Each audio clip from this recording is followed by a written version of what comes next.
Good morning, good afternoon, and a wonderful good evening. Welcome to the Pivotal Podspective. This, of course, is the show where I'm your host, Elliot Brown, and my wonderful co-host, Adrian. Hello, everyone. Where we get guest extraordinaires from everywhere to come on the show and have a chat with us. And we openly chat. It's a free-for-all chat. It's an unscripted chat about a subject, and today's subject is brand better, perform better, do better. And if you are watching this and you're watching live, then let us know. Do #live. Let us know where you're watching from. If you've got comments or questions, then you can drop them in the comments and you can give us love hearts and thumbs up to let us know you love what we're doing. And in fact, you can even share. Danny, yes, you can share. We'll let you know about that in a second. And you can share the show as well to anybody that you think might want to watch it. If you want to know what else is going on with what we've got going on the show and other guests, keep watching because we're going to be telling you a few bits about that later on in the show. Well, today's guest extraordinaires, are all about branding better, and that is Danny Matthews, who is got a bit of Facebook fame, I would say. He's a branding expert. Adrian, over to you to let us know a little bit about Danny. So Danny is going to be in the right corner, and he's going to this guy has a unique branding program that is designed for businesses outcomes rather than aesthetics, and his pivotal subject is he says pivoting is just an adjustment to focus. He uses his own branding experience to pivot the business from a bespoke every time one-on-one solution to a predictable business model, which can be done with any number of clients at the same time. I'm definitely looking forward to that because I know that's damn difficult.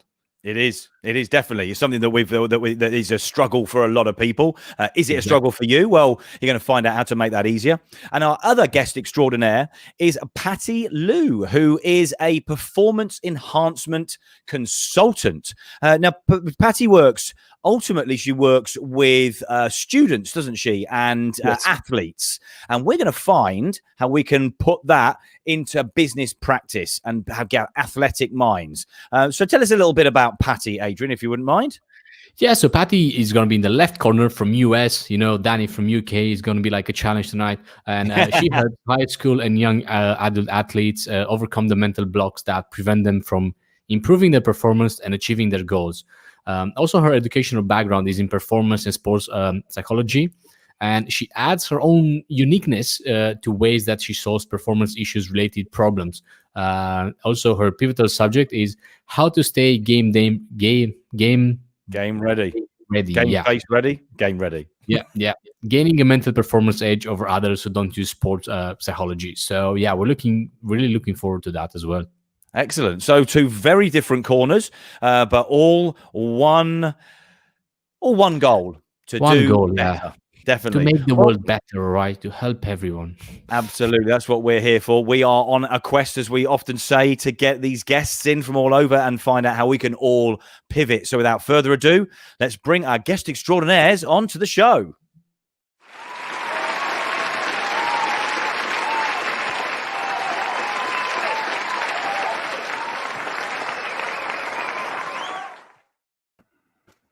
Oh, wait a second. Have we got left, right? Well, let's move. Did you say Patty was going on the left? Let's do that. Look at this. Oh, you did it at the same time. Do-do. It's like magic. No, we're all right. Yeah. How you doing, guys? Great. Thanks for having us on. Excellent. Good. Well, listen, thank you very much for joining us on the Pivotal Podspective. We're Podspective. It's great to have you both on. Both, as I said, both from very, very different angles, but we're all here to serve, aren't we? We're all here to find out different ways that we can help everybody to pivot in their personal and professional lives as well. And I think that definitely works from both sides as well, on a personal branding, professional branding, product, service, and then performance. Well, that comes in our personal lives and our performance in business as well. So it's all massively relevant. If there any questions you have and you're watching, thanks for watching, of course, then make sure you drop the comments in because we can bring those comments onto the screen and we can interact with you live on the show with our guest extraordinaires. So I'm going to start with Patty, if that's okay, Danny, very, very quickly. Yeah. You're in Virginia, Patty, in the USA. Yes, I am. and your is fall there as well, right? So you've got it's autumn, the autumn there as well. So we're all experiencing autumn right now. Not my favorite season, I have to be honest with you. Yes, depends where you are. It does depend where you are. If you're in Australia, it's not a bad time of year, to be fair, I don't suppose. Bali as well, and a few other places, I suppose. It's not that bad, Yeah, definitely. And Danny, you are near Cirencester. Remind me exactly what the name of the place is. So the name of the place is South Cerney. It's classed as the Cotswold Water Park. It sounds really fancy when I say it, but it does. I wasn't born here. Like I moved here, so it was. So I feel good in saying that actually I'm quite privileged to live in such a nice place. It sounds British and it sounds posh. So yeah, for everyone watching, yes. Danny almost like a lord in the area. It is very of both. Yeah, exactly. Is it? And Virginia, are you from Virginia originally, Patty? Yes, I was born and raised in Richmond, Virginia. Lovely. I'm sure there's a song there, no? There's a what? There's a song, isn't there? There's something about being born and raised in Virginia. Maybe not. No, let's move on. I've never heard of it. So listen, we definitely want to be coming out with some pivotal ways of helping people to come up with the best branding and the best way for performance. Listen, I'm intrigued on both sides because we always want to perform better. Branding is a big grey area which a lot of people don't understand. Danny, I'd say that, right? Yeah, absolutely, yeah. It's one of it's one of the things which I think where you think you know something until someone tells you otherwise. I find it fits in that bracket somewhere. Yeah. Branding and messaging is one of the most difficult things, I think. We often talk about that in business, and even you, Patty. I mean, I'm assuming you've had to brand what you do as a business. I mean, these things are a portion to all of us, and not an easy thing to do. Branding, messaging, getting that message across, which can be done in the branding if you do it right and you do it cleverly and you tie the two things together. Something did you have difficulties with that, Patty, when you were sort of wanting to do what you do and get yourself out there? Yes, that was probably a very difficult step. Yes, the branding and the messaging are probably two of the difficult steps you have to do as an entrepreneur. Yeah. But I'm curious to hear from you. So more specific, what was that difficult? I know choosing the colors, choosing the designs, choosing how you're gonna, get the logo, the fonts. What was difficult in that? Well, people like the typical person out in society doesn't know what I do for a living. As soon as they see that I say my educational background is in performance and sports psychology, they automatically call me a psychologist. I am not a psychologist. A psychologist has either a PhD in clinical or counseling psychology. I have a master's in performance and sports psychology. So. Got it. Yeah. So it's basically the differentiation between what you really are and what you do, and not just a psychologist. Okay, got it. And honestly, I'm curious, from Danny to hear, people understand what branding is, or what do you reckon about that? What's the definition of branding? If you can tell us in a short explanation. That's it. That's put it right on the spot there. I can tell you that even the branding experts of the world can't define branding in a very simple sentence, because even if they think they can and they have it in mind that that's what it is, when they say it out loud, there's something always triggers in my brain that goes, well, it depends. So everyone always defines it for themselves and for their audience, which is what you should be doing. So to be honest, I don't try and define it as a universal term, but I do define it for myself and for my clients. And you do that through the problems that you solve and the kind of transformations that you want to make. Yeah. But we have different types of branding, right? You've got sort of font branding, you've got a logo. We all know that some of the logos have got absolutely nothing to do with some of the biggest brands that are out there. Apple being obviously, one of the biggest that we all know of. Nike is known for a tick, for God's sake. There's those bits and pieces there. But That's clever branding over the years, isn't it? That's clever positioning of yourself. So you can't sort of focus and go, well, and I think the days have gone, am I right, in people trying to come up with weird and wonderful names to stand out from everybody else, like Steel Jelly, which I think is a video games company. And it's the there was quite a few around probably about 10 years ago that came out with this contradictory, like Soft Stone maybe, or something like that, or Paper Water, or something ridiculous like that. But there was a lot of those branding. People are sort of almost going back to the more simple stuff now, right? Because just to get the message across a bit quicker. Am I wrong? Am I right? I'm not sure. Kind of. I see what you mean. There's a lot of visual elements of branding that have become very simple. So you'll notice people like Burberry and some high-end brands have gone massively simplified, almost to the point where people have complained that they're too simple. So Burberry's one, BT is another one, British Telecom. Like they went from this like gradient, wonderful symbol to all of a sudden just BT in a circle, and everyone went, "What was the point? Like, why did you do that?" But and I think that's part of the problem. A lot of people think they understand branding because they understand it from a visual perspective, but no one actually sees what goes into that end result and what happens way before that and all the things that go into it. So, but to answer your question, we continue to see really weird and obscure names of companies. We have, what does Uber mean?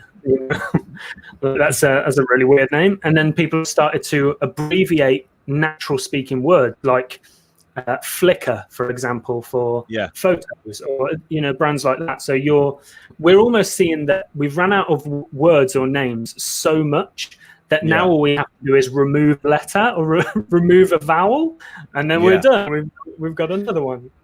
It's going on. I think that's also down to people buying domains as well, right? Exactly. There's the amount of people that have been trading domains for the last 20 years, is massive. And as soon as something podcasting, for example, you look for something that's got pod in it. It's a very difficult thing to do these days. And also everybody's bought anything to do with pod, so that there's going to any names they come up with work like that. So then, of course, that's where you have to get a bit more creative. So missing a letter out, as you said, a vowel out or something like that works quite well. I think that's probably got to be fed by people searching for a domain and finding out that all of the domains from their amazing name they came up with at 4 o'clock in the morning have already been taken. So you've got to be a bit more creative. Yeah. You've got to imagine startups of Silicon Valley sitting in a room going, what should we call it? What should we call it? And then they think of a name and then go, just remove the letter. And then all of a sudden you've got a domain that's probably a premium domain at 30 grand to something that's $9.99 for 2 years. And they're like, yeah, people will get it because it still sounds the same. We just removed the letter. So that's kind of where it came from. So basically we can register the domain Apple, which is just exactly. Yeah. Okay, got it. or add an extra letter in some cases, something like that, Yeah, definitely.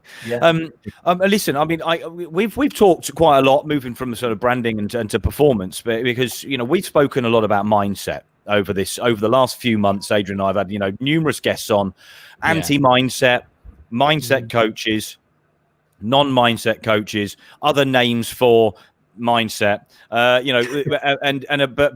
we've never really spoken about performance, but also attributed to mindset, right? And all of us here, all four of us, I guarantee you, we've all had difficulty. I said guarantee, but I'm sure we have, that we've all had difficulties in performance. And I don't mean that in the performance area that you may be thinking about, guys.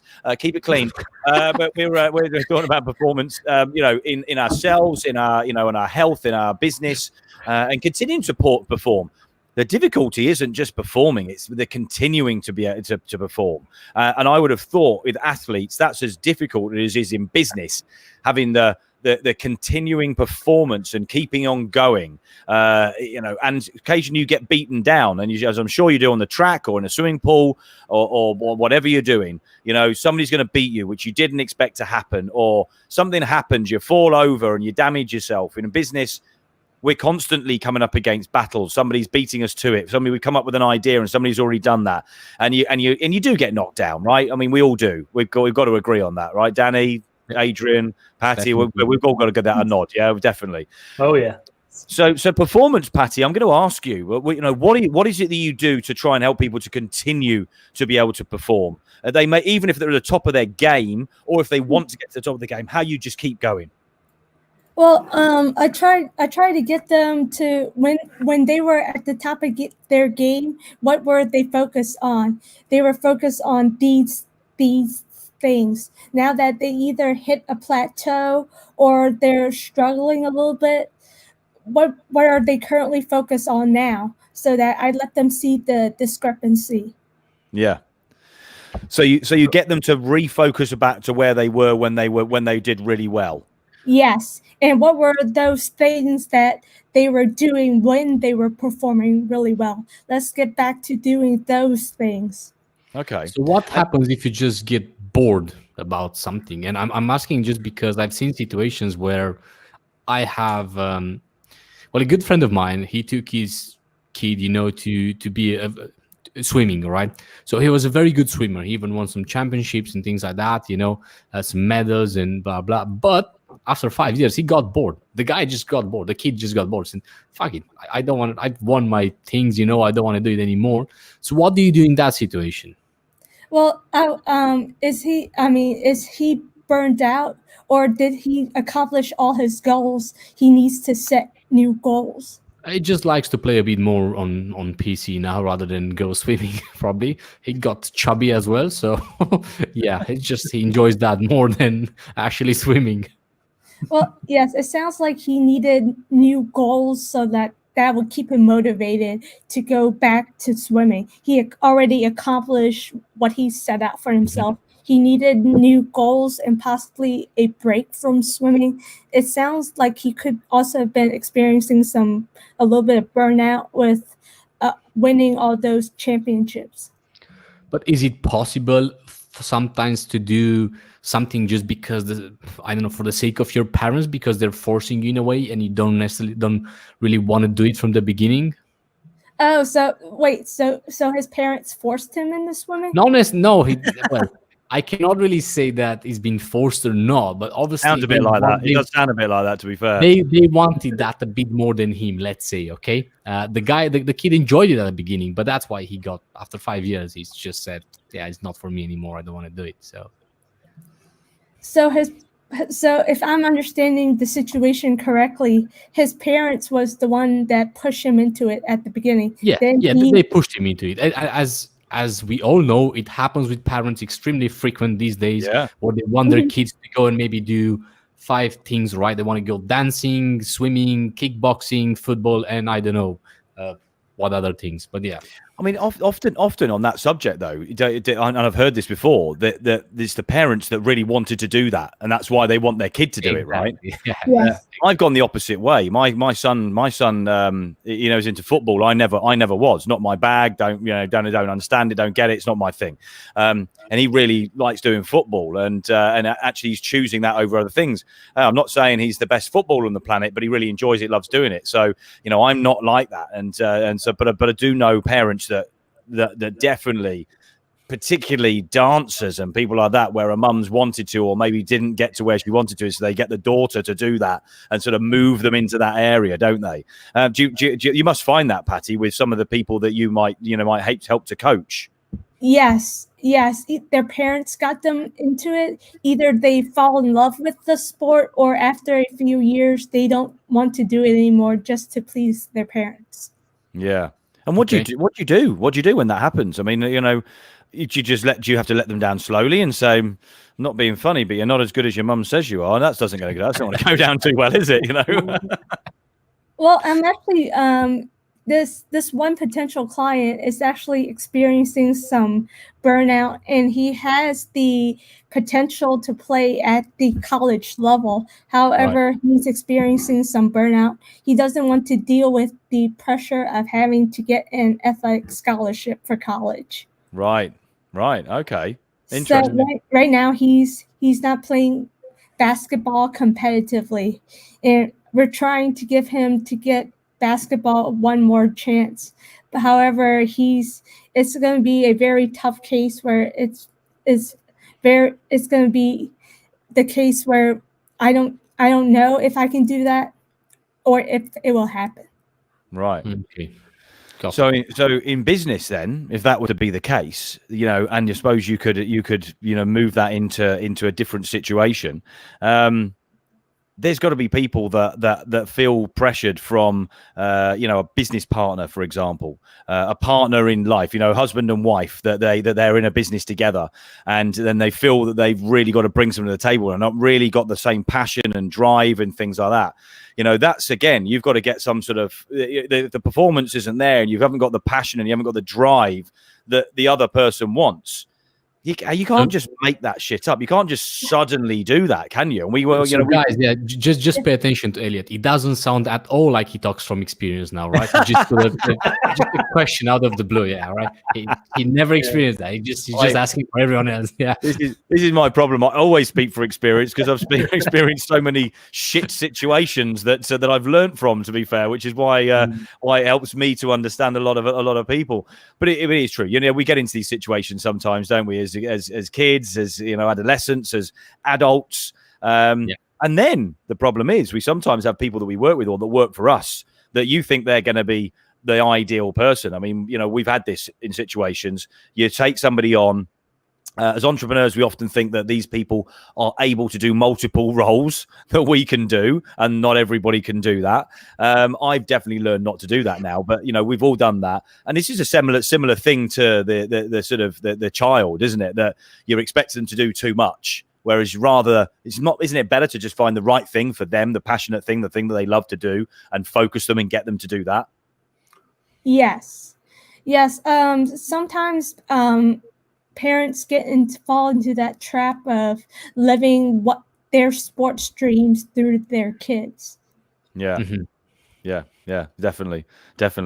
And again, focus. We had somebody on last night, and we wasn't just about it was about elimination. What was it? It wasn't just about focusing on things and clarity.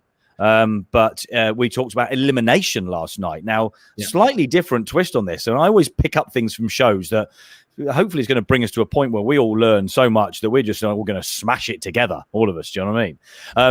But we were definitely elimination was something I hadn't really thought about. We focus on things, whether it be sport, whether it be business, whether it be a branding, whether it be a messaging, and then what we do is we get some clarity.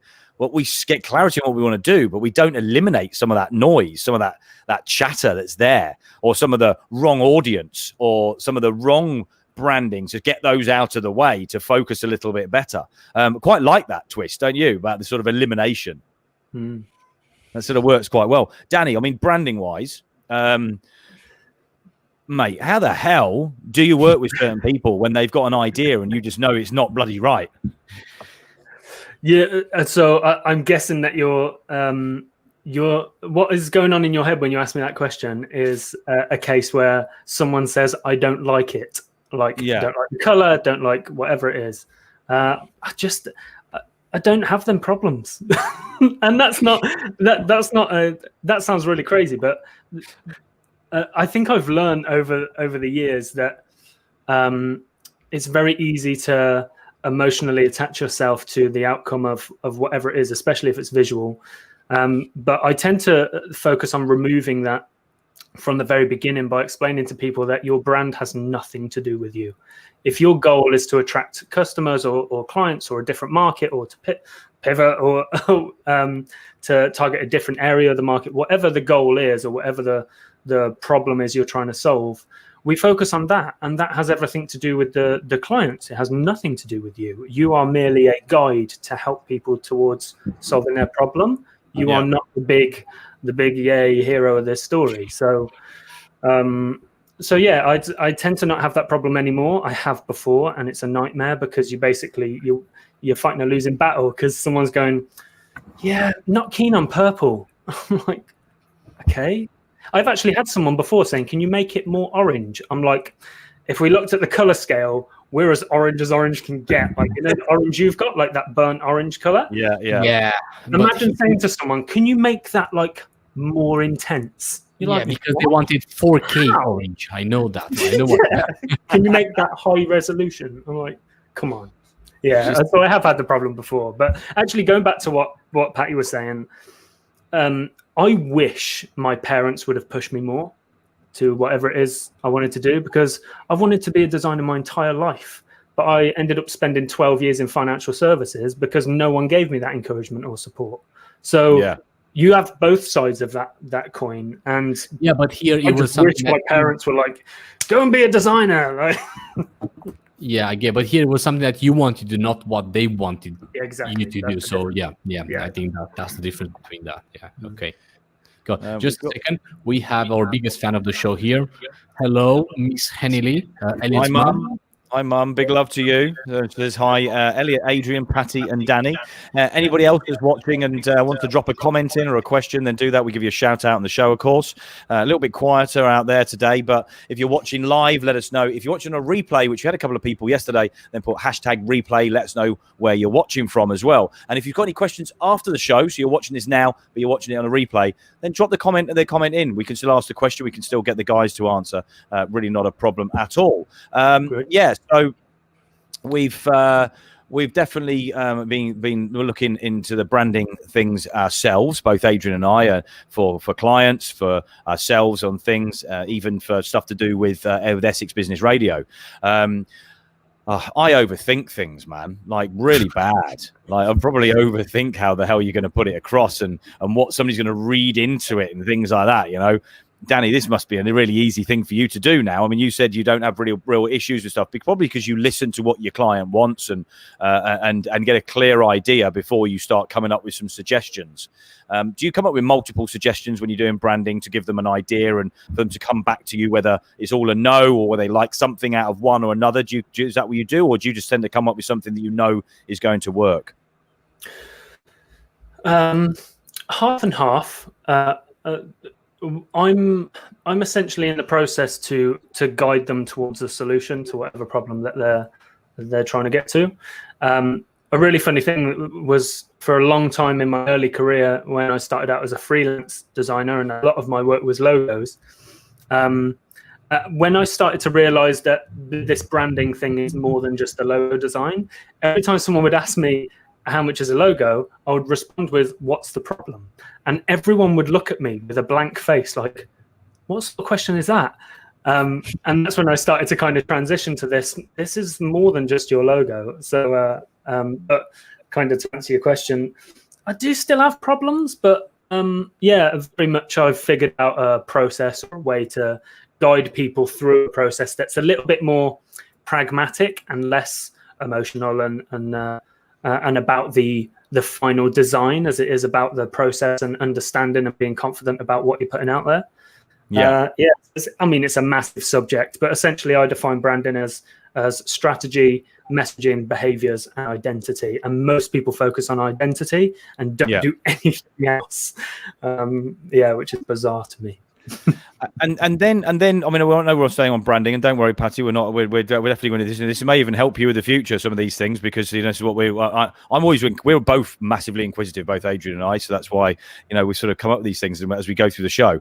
Do you create then a sort of a pack? I don't know what you call it, so a branding pack, so that you have colors, logos, bits and pieces that so then they have something to work from and moving forward with business, whatever they have that pack, so they can offer that to a designer or a printer or someone who's going to put something together for them.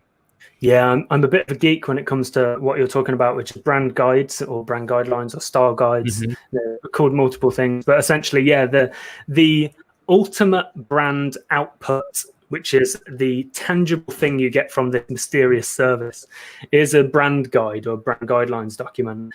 And it is a fully designed, fully copywritten handbook really for your brand. And it tells people not only here's your logo and this is how it should be used and this is the fonts and colors you should use, but how do you communicate to people internally and externally? What kind of values do your employees need to go by? It's essentially a document for HR, law, the running of the company, operations. You can hire and fire by this document because you just refer to it in performance meetings. And it can be as short or as long as you want, really. It becomes your handbook for business instead of just how to use your brand. So you can send this document to a marketing agency, for example, and they can put out messages that sound like you. Or you can use it internally to hire people and equally fire people or put them on performance review, because you work towards essentially a set of values or a set of principles that you decide are part of your brand and how you operate. So yeah, a lot of people think of that style guide as more of a visual thing, but it absolutely can be used as a manual for operations to run a business, essentially. Yeah. That's pretty in depth. I wasn't expecting you to go to those lengths when you were thinking about branding, but I suppose it's the feel for the business, isn't it? If your brand's there and your messaging comes with that, then that's got to work for everybody in the business. They've all got to carry that forward, whether they're having a conversation with somebody or they're representing you, aren't they? Whether that be physically these days or whether that be online in a conversation in a meeting. So I suppose it is important to have that sort of guideline. Adrian, we're expecting to be in that in depth. Yeah. I just want to say, so it sounds more like you also create the vision for them in a way, or if they have a vision, you help them put that on a paper, let's say on a piece of paper or something like that. And that's something very, very good and interesting. It's just because I've read the book before. I think I've told you about that, Elliot, and to our listeners, it's about leadership and self-deception. And that's exactly what the guys are talking in that book. It's about especially when you hire someone. It was actually someone that was the new CEO of the company or something like that. And when they hired him, he had to go through several stages and different interviews and some stories from the company with the owners and stuff like that. And it was all about try to present that vision of the company, what they do, what their value, what are their core values to people when they hire them, just to give them some guidance. And it sounds like that's what you've explained here. Yeah, it's that's exactly what it is. So you can sit in a room with someone and say, why do you want to work here? And they can run off a bunch of spiel that they want you to hear, but you can kind of read between the lines and think this person doesn't really fit with our values. And if you go by a brand guide, you can make the decision based on that. And if you don't, you're punting really, because you've got no clear guide of how to manage the situation or how to hire people or what you're going by. Like when you hire people, what do you look for? Can they do the job? Do we think we're going to get on with the other boys and girls? They're intangible things that you can't predict. But if someone says, this one time at band camp, there was this girl who wasn't getting on with everyone, and I kind of stepped in and we did an event and made sure it was all inclusive. If you've got an internal value or a core value that is about inclusivity, you're going to like this person. You're probably going to take them on more than anyone else because they've actually demonstrated through behaviors that's what they're about, and intrinsically that's what they've demonstrated in the past. So it's a really important document, and branding is such an important thing that I don't expect everyone to understand it in this way, which is why I don't explain it in this way until the subject comes up like this, for example. So that's probably the biggest difficulty I have, taking someone from how much is a logo to I'm going to hire, fire, and do everything else by this book is quite a lengthy, very intensive process for people to go through to shift that mindset to what it actually is. Yeah. Sorry. Go on. No, go on. I was curious at what stage in their business people come to you, or they should come to you. When you have to start thinking about branding and in a more, let's say, serious way and all that. As soon as you realize you have a problem. Okay. Problem. What, you've got a lack of identity, a lack of direction with where you're going with it, maybe. Yeah, honestly, it could be anything. It always sounds a little bit like soundbitey, for want of a better phrase. Yeah. When I say that branding will solve every business problem, it will. It's foundational to every business, and that's it. It will solve every business problem, but you have to tell me what that problem is. So yeah, it could be that. It could be staffing problems. I mean, if I think of an example, I'll give it. But yeah, I'm sure you will. Yeah, but it could be anything.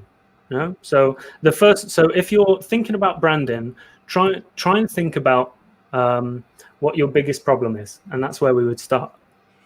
Okay. Okay. Not your customer's biggest problem, where your biggest problem is. Yes. Okay. Yeah, that's the confusing thing about it. Let's start with what your problem is, and let's solve it by you guiding your customers to buy from you more. Most of the time, is what it is.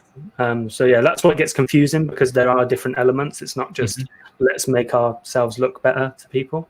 Yeah, that's kind of where the confusion comes from, I think. Okay. Intriguing. I mean, this is definitely a subject matter I think we're going to have to do another show on as well, because there's definitely some elements there that I'd love to get some clarity on. But we'll listen. We'll come back and we'll do another show on it, Danny, if you fancy it, because I definitely think that there are elements there that would maybe help people to get that right. Because I see what you're saying. I understand it. We've got multiple brands going on right now with things that we're doing, and I get that the fact that we've even, in fact, even only today have said that we actually need to have a brand guide for certain elements of things that are going on, and that we need to do this for clients to make it easy for them to do things. Hadn't thought about it in quite the depth that you are, but it sort of makes sense, and I'm sort of definitely want to explore this a little bit further. And it doesn't have to be like, I know I went a little bit deep on it, but it doesn't have to be that. It can just be a style guide of colors and fonts and that kind of thing. Yeah, of course. It can be that. The document itself as a thing is supposed to be there for consistency, really. That's the main purpose of it, consistency. So if I'm going to say something, I can give this document to an employee, or I can outsource some PR, or I can hire someone in a different country that is remote. And we're all going to say the same thing, because we're all responsible for marketing or whatever. Yeah. It's a tool for consistency, and it's in its rawest form. Yeah, definitely. So, Patty, what have you learned? What have you learned from those bits there? I mean, this is you've been through sort of these bits and pieces. Do you have a guide for your branding, and really let's put it onto some of the people that you might work with, which is not business related, but they're sports people, so they don't need to brand themselves. However, I would think there's a few of them that are on social media, and they want to be known for doing certain things. So I suppose there is an element of branding yourself, even in a personal level. Listen, personal branding is a massive thing right now. It's something that I've not done any work on at all. Danny, have you done a lot of work on your personal branding, on your personal stuff, or is it mainly on the business? Both. Luckily, I try and simplify everything by just calling my business by my name. So you have done. So there's your answer. There you have done. But personal branding, Patty. I mean, in a sports arena and being noticed. If you want to be noticed, America is definitely a far bigger culture, with college sports being a huge thing, drags in huge amounts of fans. Bigger than some of our football games. Which is mad when you think about it. But obviously, population's far greater. To get noticed, quite important thing to have some personal branding, maybe. Yes, the hardest thing was to pick my fonts, like for my website and for my social media posts, and to consistently use the same font, the same size in the social media posts when I post on social media. Okay. And what about sort of the messaging that you get across? I know you said at the very beginning that people don't often understand what it is that you do until you explain that to them. Is there something you can take from this to maybe think about how you can maybe position that a little bit better, so that you can get that across a little bit clearer? Yes, I have an elevator pitch. So that helps me explain it in the most simple way possible. Like I have 2 elevator pitches, one that's like 5 words and one that is like a couple of sentences. Yeah. Mm-hmm. Yeah. The 5 word one. Can we do that? What was that? Sorry, what was that say, Danny? Are we allowed to put her on the spot? Yeah. Let's put you on the spot, Patty. Go on, give us your 5 words. Okay, high performance coach for student athletes. Okay, and then somebody's going to ask you, what exactly does a high performance coach do? I'm assuming you go into your couple of sentences, right? Yes, I help high school and young adult athletes overcome the mental blocks that prevent them from improving their performance and achieving their goals. I take on younger athletes on a case-by-case basis. My educational background is in performance and sports psychology. Okay, cool. Well, that sort of gets the message across. That's for sure. Have you ever utilized what you do with sports people and students? Have you ever utilized that in anybody else, friends of yours that are lacking in performance in their own personal lives, that are not students, that are not? Because I think we all find that we maybe help our friends with things. Sometimes you think that could have been quite a good client, but they're friends, of course. Yes. Yes. I'm not allowed to help friends and family. That's just the ethics of the field. Really? Yeah. Yes. It's just Wow. the ethics of the field. So if we're not friends, then you can help me, yeah? Yes. So it's okay. So it's easier to argue with you and then ask for your help. Okay, got it. Yeah. That's one way of doing it. Fall out with you and then come back to you and go, can you help me now? Exactly. Yeah. I'm not asking you as a friend, right? Yes. I'm interested in why that is. Like, is it because you're I don't know, the mind is viewed as like a precious thing, or like what's the reasoning behind it? It's just the associations. I don't know. I don't make these rules. It's the organization for the field. So the the governing body, like the governing body for the field where you work, that's like probably one of their core values, like don't mess with the minds of the people closest to you, or like something like that. Yeah. No, interesting.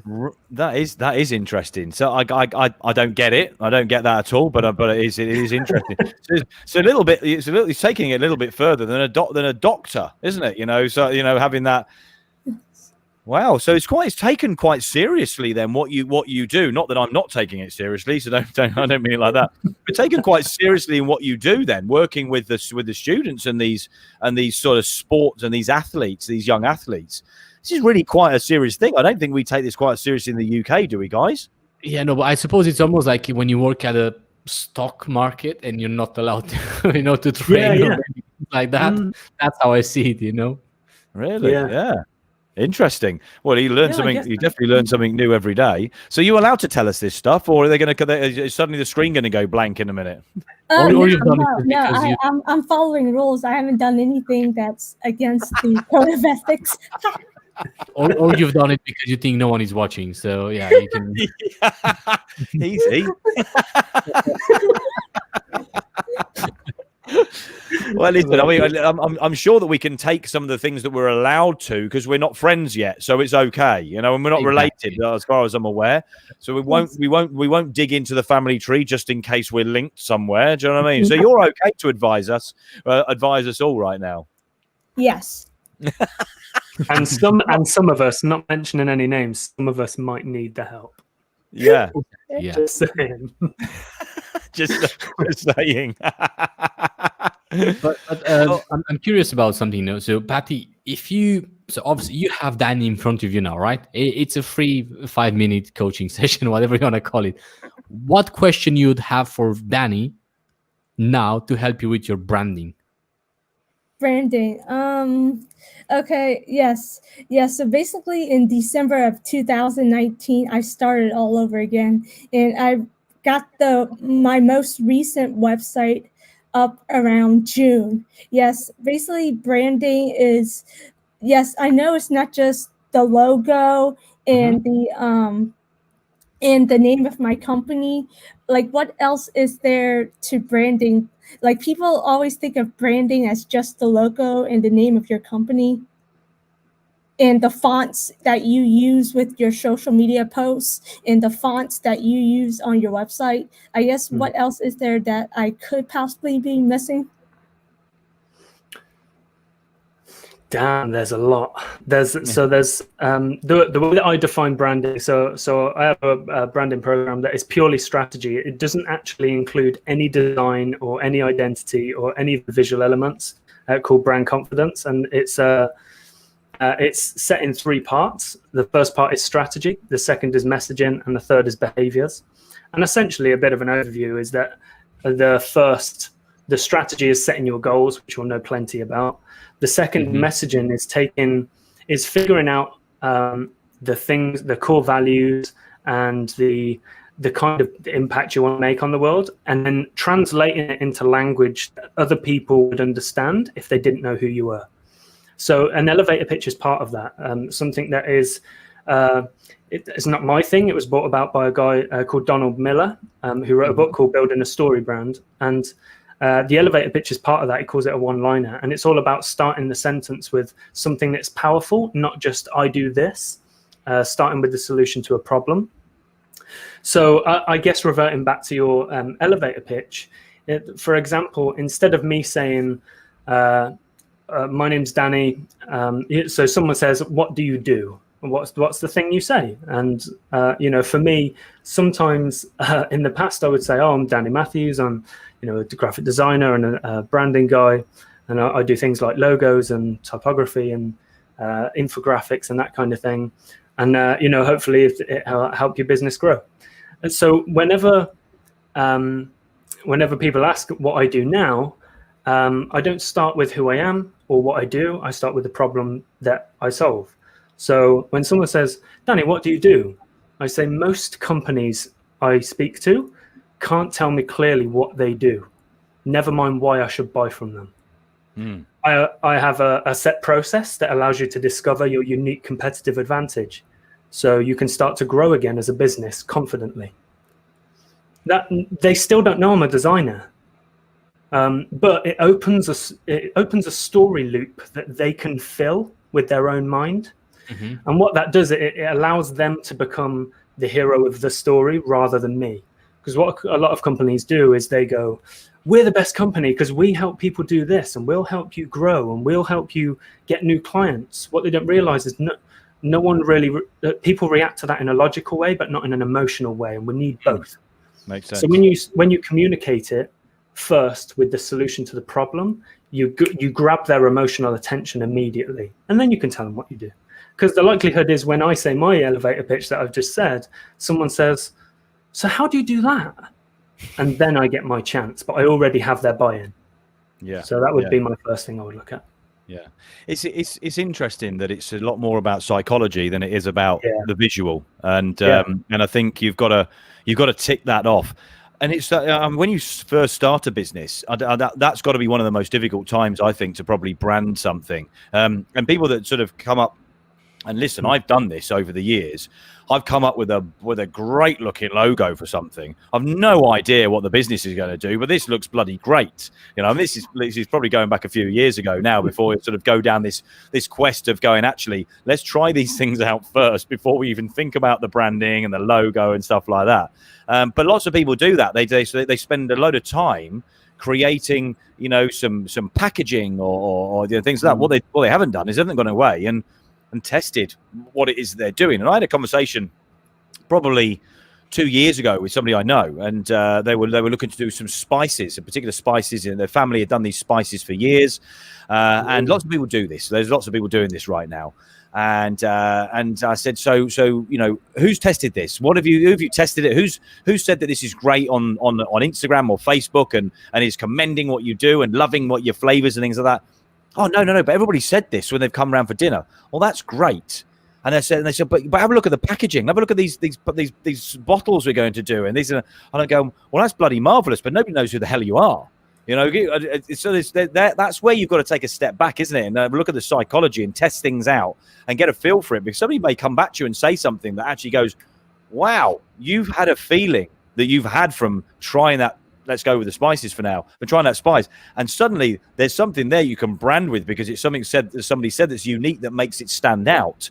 Then you can maybe work with that a little bit. But, it's definitely really important to look at the psychology of everything, I think, before you come up with the visual, the imageries and the branding. So that's not going as deep as you did, Danny. But from my experience, that's definitely something that you need to do. In essence, that is the end result. That's the product that you want. By the time you know who your customers are and where they are and how you need to communicate with them, that's where you go. You think about. I love the consumer behavior element of branding. I love the fact that someone can come to me and say, I have a family history that have all these different spice mixes from, and my family's from southern India. and we have all these different spice mixes that we use as a family that no one else uses, and we've developed them over years. We're now going to put them in packaging for a British market, for example. Yeah. You have to figure out whether the British market want to see the Indian heritage that you want to convey, or whether they just want something fancy looking and modern and clean.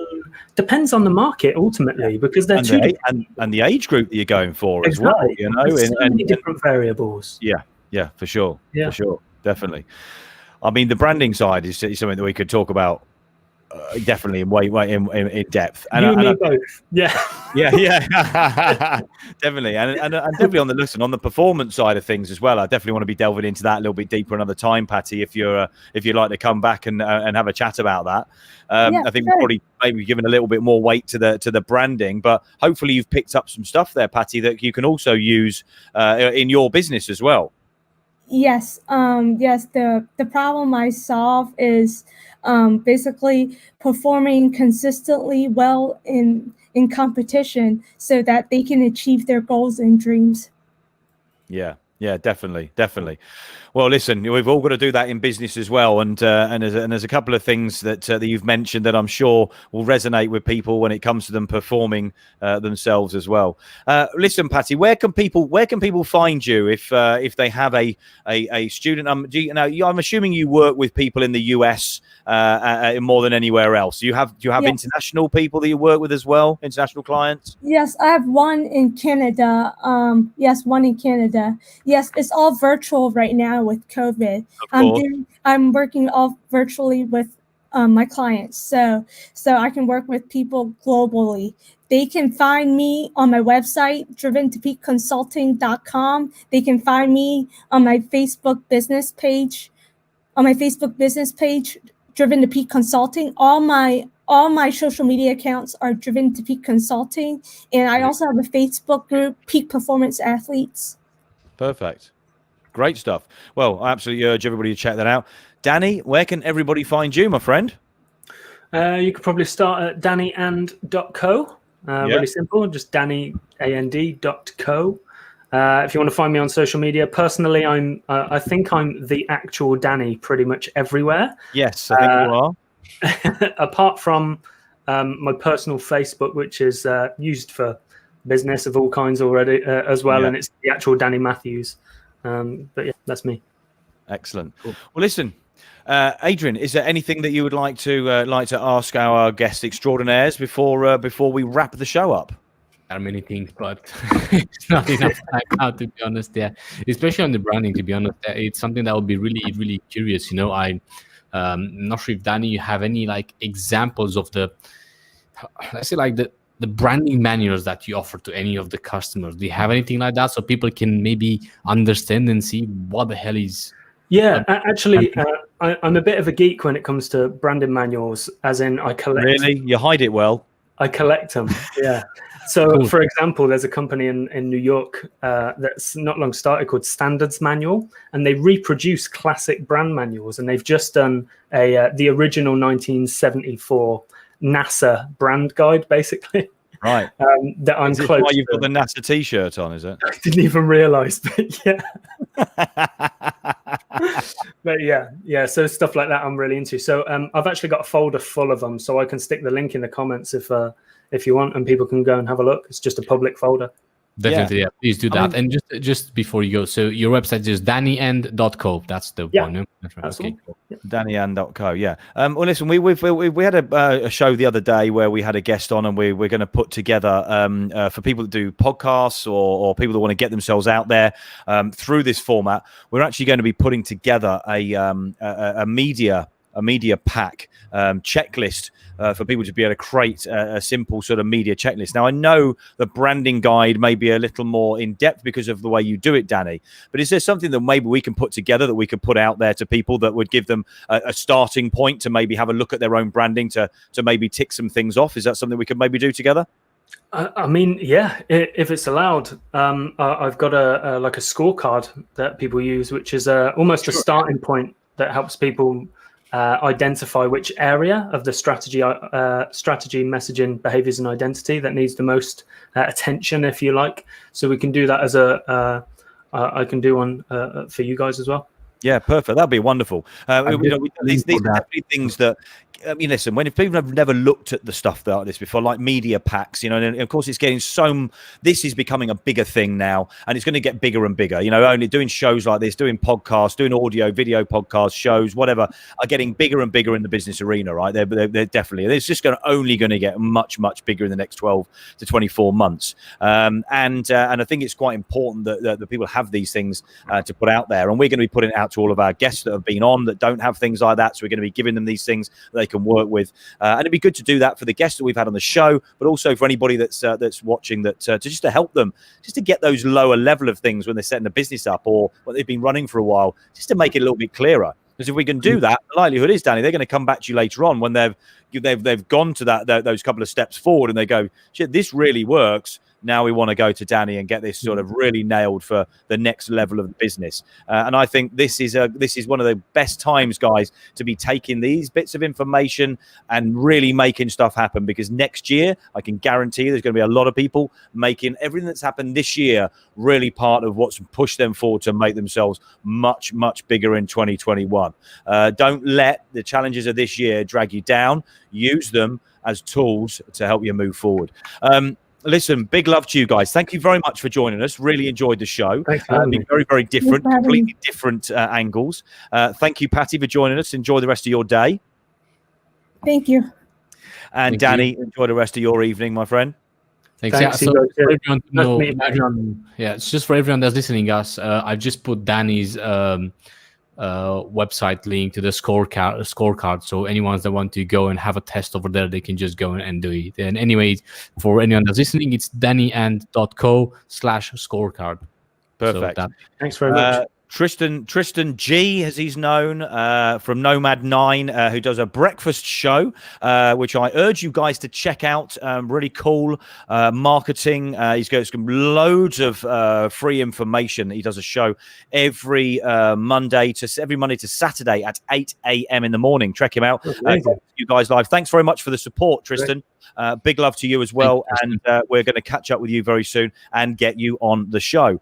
Listen, guys, if you want to know any more, Adrian has dropped in the links in the comments, which you can get on Facebook. It's on Twitter and also on YouTube as well. If you want to know more about what's going on Essex Business Radio, and there's going to be loads going on. We've got loads of interesting guests lined up over the next month. If you want to get on the show and be a guest, then go over to the Facebook business page, Essex Business Radio.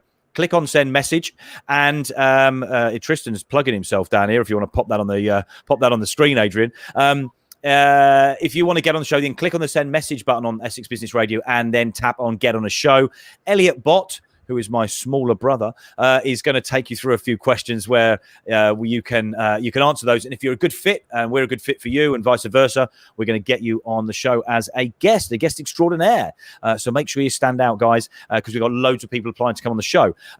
Big love to you all. Thanks very much for joining us. Thank you, audience, for watching. And if you do want to listen to this as an audio podcast, keep watching, because we're going to let you know when they're going to start going up. We're just having them toyed about with and cleaned up at the moment. We've got 30 to 40 shows that are going to be going up onto being published, basically, and you'll be able to catch those wherever you get your podcasts.